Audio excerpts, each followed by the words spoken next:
नमस्कार दोस्तों, मेरा नाम है शिव शंकर तिवारी और आप देख रहे हैं आपका अपना YouTube channel exam warriors begins. आज हम डिस्कस करने वाले हैं आरआरसी ग्रुप डी के फेज 2 के लिए क्या रहने वाली है कट ऑफ। एक्चुअली जो फेज 2 का जो एग्ज़ाम था वो 26 अगस्त से 8 सितंबर के बीच में हुआ था, जो कि फेज 2 का था। और अभी फेज 3 का एग्ज़ाम कंटिन्यू चल रहा है। आगे ये एग्ज़ाम चलते रहेंगे। फिलहाल जो फेज 2 का एग्ज़ाम था वो ख़त्म हो चुका है और ऐसे में कैंडिडेट के रिस्पॉन्स और आप लोगों की जो रिस्पॉन्स थी उसके बेसिस पर यहाँ पर हम कट ऑफ लेकर के आए हैं। रॉ स्कोर कितना है, क्योंकि देखिए इस बार क्या होगा, एग्ज़ाम में जो नॉर्मलाइजेशन का जो प्रोसेस चलता था पिछली बार वैसा कुछ यहाँ पे नहीं होने वाला है। इसीलिए जो आपका रॉ स्कोर यानी कि जो आपने अभी तक अटेम्प्ट किए हैं और उसमें से कुछ क्वेश्चन जो गलत हो गए हैं उनको हटाने के बाद जो आपका रॉ स्कोर बन रहा है उसी स्कोर को लेकर के ही आपकी कट ऑफ आएगी। इसी वजह से इस बार डिसाइड करना ये काफ़ी आसान है कि एक्चुअल में जो कट ऑफ है वो कितना जा सकता है। ठीक है, तो मैं आपको बताने वाला हूँ वो रॉ स्कोर। अगर उसके बीच में आपका नंबर आता है तो डेफिनेटली आप बोल सकते हो कि आपका सिलेक्शन यहाँ पर पीईटी के लिए हो जाएगा, है ना। पीईटी में जो है वो 3 गुना कैंडिडेट को बुलाया जाना है, आपको पता है। तो अभी हम आपको पीईटी के लिए बताने वाले हैं कट ऑफ। अगर आपका उतना रहने वाला है तो पीईटी में आपका हो जाएगा। फाइनल क्या होगा वो भी हम इस वीडियो में डिस्कस करेंगे। इसके अलावा एक्स सर्विसमैन की क्या कट ऑफ रहेगी वो भी बताएंगे, और साथ में जो दिव्यांग कैंडिडेट होते हैं जिनका फाइनल कट ऑफ क्या रहेगा वो यहाँ पर डिस्कस करने वाले हैं। तो ये सब कुछ इस वीडियो में डिस्कस करेंगे, तो बने रहिएगा लास्ट तक। सारी चीज़ें जो है क्लियर हो जाएंगी और कहीं ना कहीं एक पॉजिटिव अप्रोच यहाँ पर आपको मिलेगा अपने जो भी स्कोर किया है उसको लेकर के। तो चलिए, वीडियो अगर पसंद आता है तो आप इसे लाइक करिए और ज़्यादा से ज़्यादा फ्रेंड के साथ शेयर करिए ताकि ज़्यादा से लोगों तक ये पहुंच पाए। इसके अलावा आपने चैनल को भी सब्सक्राइब नहीं किया है तो इसको ज़रूर सब्सक्राइब करिए और बेल आइकन को प्रेस कर दीजिए ताकि आगे जो भी नोटिफिकेशंस होगी रेलवे से रिलेटेड आपको यहाँ पर मिलती रहेगी। चलिए, तो सबसे पहले हम यहाँ पर देखेंगे कि वो कौन से फैक्टर्स होते हैं जो आपके कट ऑफ को इंक्रीज या डिक्रीज कर सकते हैं, और इस बार जो फेज 2 का एग्जाम था उसमें इस तरह की क्या चीज़ें देखने को मिली हैं। तो सबसे पहली जो चीज़ है वो है डिफ़िकल्टी लेवल ऑफ एग्ज़ाम। तो आपने पेपर दिया है तो डेफिनेटली आपको पता होगा कि आपका एग्जाम का जो पेपर का लेवल था वो कैसा था। कहीं ना कहीं देखा जाए तो इजी तो नहीं कहा जा सकता, क्योंकि अभी फेज 2 का जो पेपर हुआ था उसमें जो साइंस के जो क्वेश्चन थे वो भी काफ़ी ज़्यादा कैलकुलेटिव आ रहे थे। मतलब किसी किसी क्वेश्चन में 1 से 2 फॉर्मूलाज लगा करके सॉल्व करने होते थे। इसके अलावा रीजनिंग तो कैलकुलेटिव था ही, मैथ को भी ज़्यादा कैलकुलेटिव बनाने की कोशिश की गई थी। तो मतलब कुल मिलाकर के देखा जाए तो ये जो पेपर था ना वो इजी तो नहीं था। ये कहा जा सकता है कि मॉडरेट और मॉडरेट से डिफिकल्ट तक था, है ना। कुछ कुछ पेपर जो थे वो मॉडरेट लेवल के थे और कुछ थोड़े से मॉडरेट से हाई थे। इस वजह से यहाँ पर बहुत सारे कम स्टूडेंट थे जिन्होंने काफ़ी अच्छा अटेम्प्ट किया था। इसके अलावा नंबर ऑफ प्रेजेंट स्टूडेंट की बात करें तो देखिए फेज 2 की बात करें तो यहाँ पर मोस्टली जो सेंटर्स थे वहाँ पर 40 से लेकर के 42 से लेकर के 50% तक के ही कैंडिडेट जो थे वो अवेलेबल हो रहे थे। इससे भी कम कहीं कहीं सेंटर पे अवेलेबल हो पा रहे थे। तो अगर एवर ओवरऑल देखा जाए तो 45% जो है वो अटेंडेंस रही है इन फेज 2 में। तो काफ़ी कम अटेंडेंस रही है, आधे बच्चे भी नहीं पहुंच पाए हैं एग्ज़ाम देने के लिए। तो ये भी एक फैक्टर हो सकता है एग्ज़ाम के कट ऑफ को लो करने का। इसके अलावा नंबर ऑफ अटेम्प्ट्स की बात करें तो देखिए यहाँ पर जो हाई रैंकिंग स्टूडेंट हैं जिन्होंने काफ़ी अच्छा किया है वही 2-4 ऐसे स्टूडेंट हैं जिन्होंने 80 पार यहाँ पे अटेम्प्ट किया है। मोस्टली जो स्टूडेंट हैं वो 60 और 70-75 तक रह गए हैं। मोस्टली जो स्टूडेंट है, जैसे मैंने अपने जो कम्युनिटी होता है उस पर मैंने यहाँ पर सर्वे कराया था, उसमें ज़्यादातर जो परसेंटेज है ना वो 65 से 75 के बीच में है। यानी मोस्टली जो स्टूडेंट हैं वो 65 से 75 के बीच में अटेम्प्ट कर रहे थे और 80 के ऊपर वाले बहुत ही कम स्टूडेंट हैं। इसके अलावा बहुत सारे स्टूडेंट हैं जो 50 से 60 के बीच में कर रहे हैं। ठीक है, तो कहीं ना कहीं जब अटेम्प्ट इतना ही है तो उनके कुछ नंबर्स जो होंगे वो कहीं ना कहीं कुछ क्वेश्चन गलत भी होंगे, इस वजह से नंबर्स इनसे तो बिलो रहने ही वाला है। ठीक है, इसके अलावा एक्यूरेसी बात करें तो देखिए एक्यूरेसी इस वाले एग्जाम में, जिस एग्जाम में डिफिकल्ट पेपर हो जाता है वहां पर एक्यूरेसी मेंटेन करना भी थोड़ा सा एक डिफिकल्ट काम हो जाता है, क्योंकि नंबर ऑफ अटेम्प्ट्स कम जाते हैं तो स्टूडेंट को लगता है कि कहीं हमें और ज़्यादा करना चाहिए। जैसे किसी स्टूडेंट ने सिर्फ 55 क्वेश्चन ही अटेम्प्ट किया और अभी उसके पास मान लीजिए टाइम भी है बट क्वेश्चन नहीं आ रहा, तो ऐसे में वो जीके क्वेश्चंस को तुक्का मारने की कोशिश करता है, इसमें एक्यूरेसी जो है उसकी खराब हो जाती है। तो ये भी फैक्टर्स होंगे एक्यूरेसी जो यहाँ पर मेंटेन करके रखना होता है। और जो आखिरी जो चीज़ है, जो सबसे बड़ी चीज़ है, वो नंबर ऑफ वैकेंसीज है। देखिए वैकेंसीज की यहाँ पर कमी नहीं है, 1,03,769 टोटल वैकेंसीज है। और आपको बताऊंगा कि जो फेज 2 में जो 5 आरआरसीज हैं उनमें कितनी कितनी वैकेंसीज हैं और किस तरीके से उस पर नंबर ऑफ स्टूडेंट कॉल किए जाएंगे। तो ये सारी चीज़ों को मिला करके एनालिसिस मैंने किया है और फाइनली आपको जो है वो पीईटी के लिए कितना कट ऑफ आपका हो सकता है वो मैं यहाँ पे बताऊंगा। इसके बाद आप देखिए कि जो जो आरआरसीज हैं, किस किस आरआरसीज का यहाँ पर फेज 2 में एग्जाम था। तो आप देख लीजिए कि नॉर्थ सेंट्रल रेलवे यानी कि Allahabad, north western railway Jaipur, south eastern railway Bilaspur, south eastern railway Kolkata और वेस्ट सेंट्रल रेलवे जबलपुर। ये 5 आरआरबीज के एग्जाम आपने दिए हैं फेज 2 में, तो आपको इनके बारे में पता होगा। अब चलिए हम डिस्कस करते हैं कुछ चीजों को जो कि ग्रुप डी 2018 का जो एग्जाम हुआ था उसमें। उस टाइम पर पीईटी के लिए जो कॉल किए गए थे और उस टाइम पे जो कट ऑफ गई थी वो कुछ इस तरीके से थी।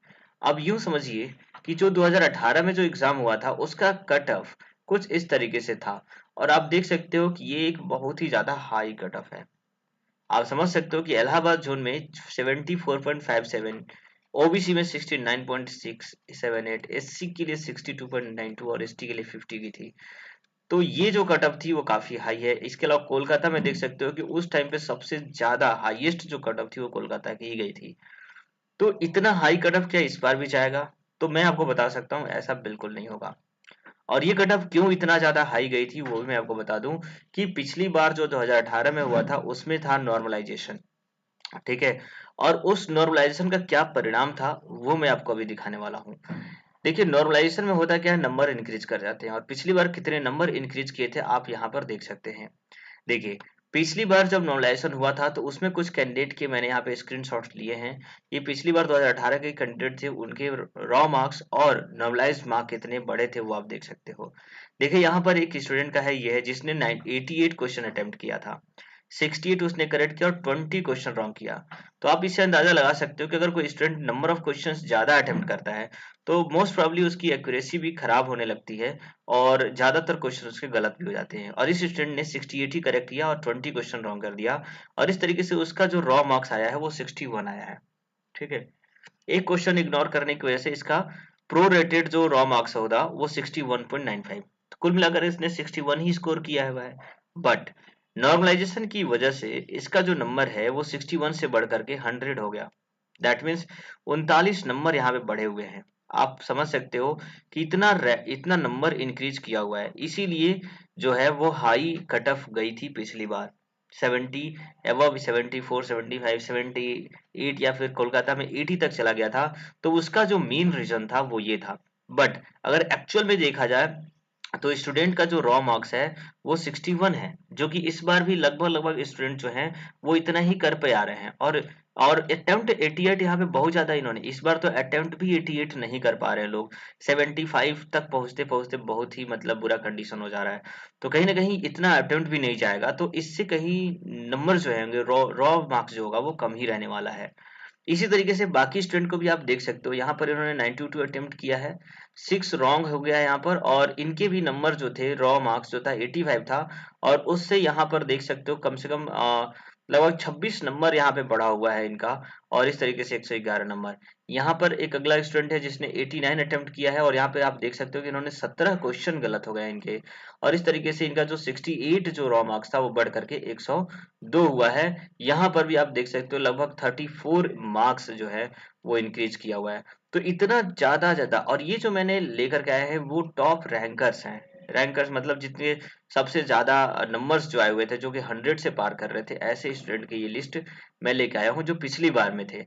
वैसे ही और भी बहुत सारे आप यहाँ पे लिस्ट दे सकते हो। आप यहाँ पे देखिए इनके नंबर 74 रॉ मार्क्स थे और उससे बढ़ गया यहाँ पे लगभग 26 नंबर 27 नंबर यहाँ पे बढ़ा हुआ है। इसके अलावा यहाँ पर आप देख सकते हो 75 मार्क्स से यहाँ पे 26 नंबर बढ़ करके 101 हो गया है।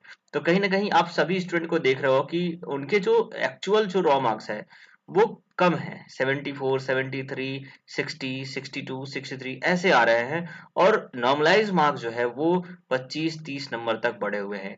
तो इस वजह से इस बार जो है नॉर्मलाइजेशन का कोई प्रोसेस नहीं है, इस वजह से इतना हाई कटअप तो नहीं जाएगा, ये गारंटी के साथ कहा जा सकता है। तो इन्हीं चीजों को एनालाइज करके जो उनके एक्चुअल मार्क्स थे और इस बार जो कैंडिडेट के अटेम्प्ट हैं उनके बेसिस पर अभी अगर बात करें आप इलाहाबाद जोन की, तो यहाँ पर क्या कटअप रहेगी मैं वो बताता हूँ। देखिए, मान लीजिए कोई स्टूडेंट रहा होगा, किसी स्टूडेंट ने यहाँ पर 80 अटेम्प्ट किया, किसी ने यहाँ पे 75 अटेम्प्ट किया, किसी ने 67 अटेम्प्ट किया, 65 अटेम्प्ट किया, है ना। कुछ स्टूडेंट ऐसे हैं जो उन्होंने 60 से भी कम किया हुआ है ना, 60 अटेम्प्ट किया है। तो इनके जो रॉ मार्क्स होंगे ना इन सभी के, मोस्ट प्रोबेबली 70 से कम ही रहेंगे, ठीक है, 70 से कम ही रहेंगे, क्योंकि बहुत सारे ऐसे जो 80 करके आ रहे हैं उनमें से 5-6 क्वेश्चन भी गलत हो जाते हैं, तो भी वो 71 72 तक रह जाएंगे। अगर 8 से 10 क्वेश्चन गलत हो जाते हैं तो वो 8 और 65 के आसपास रह जाएंगे। और जिनके नंबर्स ऑफ अटेम्प्ट कम है, जैसे 60 जिन्होंने किया है या फिर 65 किया है, इनके एक दो क्वेश्चन तो गलत होते ही, कोई भी 100% क्वेश्चन अटेम्प्ट सही करके नहीं आता है, कुछ ना कुछ तो 4-5 क्वेश्चन गलत होते ही होते हैं। तो ऐसे में इनके जो नंबर्स हैं वो बहुत ज्यादा यहाँ पे रॉ मार्क्स नहीं आएगा, और क्योंकि उसी पर ये डिसाइड होने वाला है रॉ मार्क्स पे ही, तो यहाँ पर किसी भी तरह का नंबर बढ़ने की कोई गुंजाइश होती नहीं है। ऐसे में अगर हम इलाहाबाद रीजन की बात करें तो देखिए यहाँ पर क्या रहेगा। एक्चुअली जो वैकेंसी है यहाँ पर 4730 है, और आपको पता है कि 3 टाइम स्टूडेंट जो है वो पीटी के लिए बुलाए जाएंगे, और इस तरीके से 14,190 स्टूडेंट को यहाँ पर पीटी के लिए बुलाया जाएगा, ठीक है। अब ये 14,190 कैंडिडेट को पीटी में जाने के लिए कितना नंबर ऑफ कट ऑफ होना चाहिए, जो मैं आपको बताने वाला हूँ। देखिए, यहाँ पर अगर हम इलाहाबाद रीजन की बात करें तो यूआर की जो मोस्ट प्रोबेबली जो कट ऑफ होगी ना वो 62 से 65, ये मैक्सिमम है, इससे अधिक नहीं जाएगी, ठीक है। अगर आप इसके बीच में लाई करते हो, ठीक है, या फिर एक नंबर प्लस या माइनस भी है आपका, तो भी आपको कोई प्रॉब्लम यहाँ पे नहीं होने वाली है, क्योंकि इससे ज्यादा कट ऑफ यहाँ पे, और ये क्योंकि इलाहाबाद रीजन यहाँ पे हाई मैं इसलिए बता रहा हूँ क्योंकि ये एक डेंजर जोन होता है, और यहाँ पे मोस्ट प्रॉब्ली हमेशा ही क्या वो नया मतलब एक हाई कट ऑफ हमेशा ही यहाँ पर जाती है। इस वजह से ये भी आपको हाई लग रहा होगा, बट मोस्ट प्रोबेबली ऐसा जाने की संभावना यहाँ पे बनी हुई है। ज्यादातर जो कैंडिडेट है कुछ यूआर कैटेगरी के जो 80 एबव भी अटेम्प्ट करके आए हैं, काट पीट कर यहाँ तक अगर आप पहुंच रहे हो, तो आप 100% श्योर मान सकते हो कि आपका पीईटी में सिलेक्शन हो जाएगा, पीईटी के लिए आप एप्लीकेबल हो जाओगे। उस तरीके से ओबीसी की बात करें तो 60 से 63 के बीच में अगर आपका नंबर आ रहा है तो आप पीईटी के लिए कॉल किए जा सकते हैं। एससी में 52 से 55, एसटी में 48 से 51, और ईडब्ल्यूएस कैटेगरी से अगर आप बिलोंग करते हैं और आपका जो नंबर है वो 58 से 62 के बीच में आता है, तो आप अपने आप को एलिजिबल मान सकते हैं।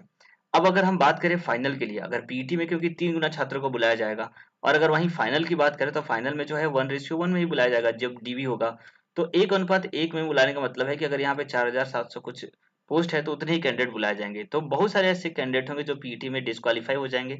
उसके बाद ये नंबर कुछ इंक्रीज करके बाकी कट ऑफ आगे निकाल दी जाएगी। तो अगर आपको फाइनल सिलेक्शन के लिए बात करनी है, तो देखो यहाँ पर तो अगर आपके नंबर हैं तो आप तो पीईटी में बुलाए जाओगे, बट इससे अगर आपके कम से कम 4 नंबर अधिक होने चाहिए, ठीक है, मिनिमम, क्योंकि इतना तो इंक्रीज करेगा ही, 3 से 4 नंबर जो है वो इंक्रीज करेंगे। तो इस नंबरों से जो भी कट ऑफ जाएगी, अगर उससे आपका 3 से 4 नंबर अधिक है तो आप फाइनल सिलेक्शन की दौड़ में भी शामिल हो जाएंगे। तो कुछ नहीं, कम से कम आप अगर इसकी बात करें, अगर मान लीजिए 62 कट ऑफ जाती है, तो आपकी जो नंबर्स हैं वो 65 और 66 के ऊपर होना चाहिए, तो आप फाइनल सिलेक्शन हो सकते हो। बाकी कितना इंक्रीज करेगा कितना नहीं करेगा वो तो बात की बात है, फिलहाल पीटी के लिए आप इतने पर अपने आप को रिलायबल मानिए, और इतने नंबर्स अगर आपके रॉ मार्क्स आ रहे हैं तो आप पीटी की प्रिपरेशन शुरू कर सकते हैं, ठीक है। उस तरीके से हम अगले जोन की बात करें, नॉर्थ वेस्टर्न रेलवे यानी कि जयपुर की, तो देखिए जयपुर में जो वैकेंसी है 5249 है, और इस तरीके से 3 गुना छात्रों जो कि पीटी में बुलाए जाएंगे वो कुल होते हैं 15,747। अब 15,747 जो जयपुर के हैं उनके लिए क्या कटअप रहेगी, तो देखिए उनके कटअप कुछ इस तरीके से होंगे। यूआर के लिए 61 से 64 के बीच में रहेगा, वहीं ओबीसी की बात करें तो 56 से 61, एससी की 51 से 54, एसटी का 45 से 50, और ईडब्ल्यूएस का 52 से 56 के बीच में अगर आपके नंबर्स बन रहे हैं। देखिए ये जो रॉ मार्क्स है वो आपके अटेम्प्ट्स नहीं बता रहा हूं मैं, ठीक है, ये भी आप ध्यान में रखिएगा, ये आपके अटेम्प्ट्स नहीं है। आपके अटेम्प्ट्स तो इससे अधिक होंगे कहीं ना कहीं, आपने 60, 67, 68 या फिर 70 तक आप अटेम्प्ट करके आए होंगे, बट कुछ क्वेश्चन गलत होने की वजह से जो काट पीट करके जो आपके नंबर्स बन रहे हैं, मतलब मान लो 70 आपने किया और आपके 5 क्वेश्चन गलत हो गए, तो मान लो 6 क्वेश्चन गलत हो गए आपके, ठीक है, और इस वजह से आपके जो सही क्वेश्चन हुए वो 64 हुए। अब 64 में से आप ये जो माइनस गया हुआ है उसका भी 3 नंबर माइनस कर दो, तो इस तरीके से आपका जो रॉ स्कोर आता है वो 61 आता है। तो ये जो रॉ स्कोर आता है ये उसकी बात की जा रही है, इतना नंबर अगर आपका बन रहा है आपकी कैटेगरीज में तो आप यहाँ पे क्वालिफाई अपने आप को मान सकते हो। आगे बात करते हैं आरआरसी एसईसीआर बिलासपुर की, south eastern central railway Bilaspur. देखिए यहाँ पर नंबर ऑफ वैकेंसीज कम है कंपेरेटिवली दूसरे जोनों से, जो कि 1664 है। यहाँ पर जो 3 गुने छात्र बुलाए जाएंगे वो 4992 है। तो कहीं ना कहीं यहाँ पर नंबर ऑफ वैकेंसीज कम है, बट ये भी ध्यान में रखना होता है कि जब फॉर्म अप्लाई स्टूडेंट करते हैं तो वो ये देखते हैं कि कहाँ पे वैकेंसी ज्यादा है कहाँ पे कम है। तो नंबर ऑफ वैकेंसीज कम होने की वजह से यहाँ पे नंबर ऑफ स्टूडेंट भी कम है, इस वजह से ये भी काफी ज्यादा यहाँ पे हाई कट ऑफ नहीं जाएगी। यहाँ की जो कट ऑफ है वो कंपेरेटिवली जो हाई जोन्स हैं उससे उन्हीं के बराबर या उनसे कम रह सकती है यहाँ पर। इस वजह से यहाँ पर जो यूआर की जो कट ऑफ है वो 60 से 64, ओबीसी का 58 से 63, एससी का 46 से 49 और एसटी का 42 से 45। इसके अलावा ईडब्ल्यूएस का 55 से 59 के बीच में अगर आपका आ रहा है तो आप अपने आप तैयारी जो है पीटी के लिए कर सकते हैं, और आगे की डॉक्यूमेंटेशन और जो भी चीजें होने वाली है उनकी प्रिपरेशन आप करिए। ठीक है, तो इस तरीके से ये सारी कट ऑफ हैं। इसके अलावा अगर हम बात करते हैं कोलकाता की, आपने देखा था कि कोलकाता का जो पिछली बार है सबसे हाईएस्ट कट ऑफ 80 गया था, लेकिन इस बार इतना जाएगा क्या? बिल्कुल नहीं, क्योंकि पिछली बार जो है नॉर्मलाइजेशन की वजह से इतना नंबर अधिक हुआ है, आपने जैसे मैंने एग्जांपल में भी आपको दिखा दिया है। तो देखिए यहाँ पर जो कुल वैकेंसीज है वो 4914 है, और 3 गुना छात्रों की बात करें तो 14,742 इस तरीके से यहाँ पे छात्रों को पीईटी के लिए बुलाया जाएगा। और ऐसे में यहाँ की जो कट ऑफ रहने वाली है वो कुछ ये रहने वाली है, यूआर के लिए 62 से 65 के बीच में आपके नंबर आ रहे हैं। इसके अलावा ओबीसी में 60 से 63, 52 से 65 55 जो है एससी के लिए, एसटी में 48 से 51 और ईडब्ल्यूएस का 58 से 62 के बीच में आ रहा है। तो आप जो है पीईटी के लिए एलिजिबल हैं, आप पीईटी में सिलेक्शन हो सकता है। तो इतने नंबर्स अगर आपके हैं तो डेफिनेटली आप बिल्कुल कॉन्फिडेंट रहिए, आपका 100% यहाँ पे पीटी के लिए सिलेक्शन हो जाएगा। ठीक है, तो इसके अलावा जो कैंडिडेट जबलपुर से बिलोंग करते हैं उनके लिए अगर हम बात करें, देखिए जबलपुर में जो है 4019 वैकेंसी है, और इस तरीके से 12,057 स्टूडेंट को यहाँ पर बुलाया जाएगा। देखिए एक चीज और जानना चाहिए आपको कि जो भी अभी फेज 2 के जो एग्जाम्स हुए हैं, जो जिस तरह का लेवल ऑफ एग्जामिनेशन था, आप अभी जो मैं प्रोडिक्शन कर रहा हूँ हो सकता है इससे कम भी चला जाए, है ना, मैक्सिमम मैं बता रहा हूँ, क्योंकि इससे ज्यादा यहाँ पर कट ऑफ नहीं जाएगी जो भी मैंने कट ऑफ बताया है, क्योंकि ये मैंने हायर लेकर के चला है, मैक्सिमम टू मैक्सिमम इतना जा सकता है।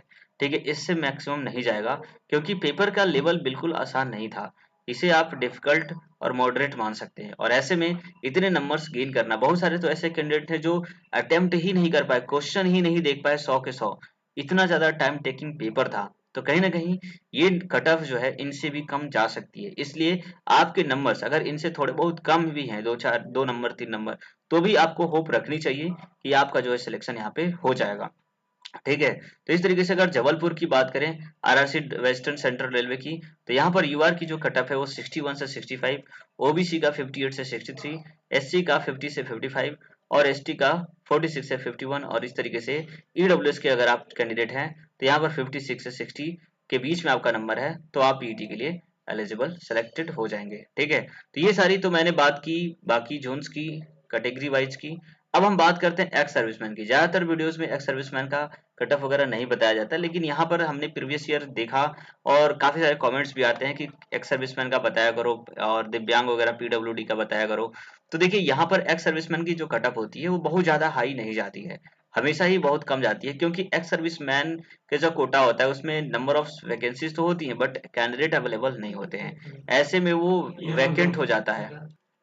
तो इस वजह से यहाँ पे आप देख सकते हैं कि जो कट ऑफ है वो काफी कम रहेगी, क्योंकि यहाँ पर नंबर ऑफ कैंडिडेट जो होते हैं कम अवेलेबल होते हैं। ठीक है, यूआर की बात करें तो देखिए यहाँ पर 40 से 42 के बीच में भी आपका नंबर आ रहा है, और आप एक्स सर्विसमैन से बिलोंग करते हो तो आपको यहाँ पर मौका मिलेगा पीईटी में। वही ओबीसी की बात करें तो 32 से 34, एससी की बात करें तो 30 से 31 और एसटी का 30।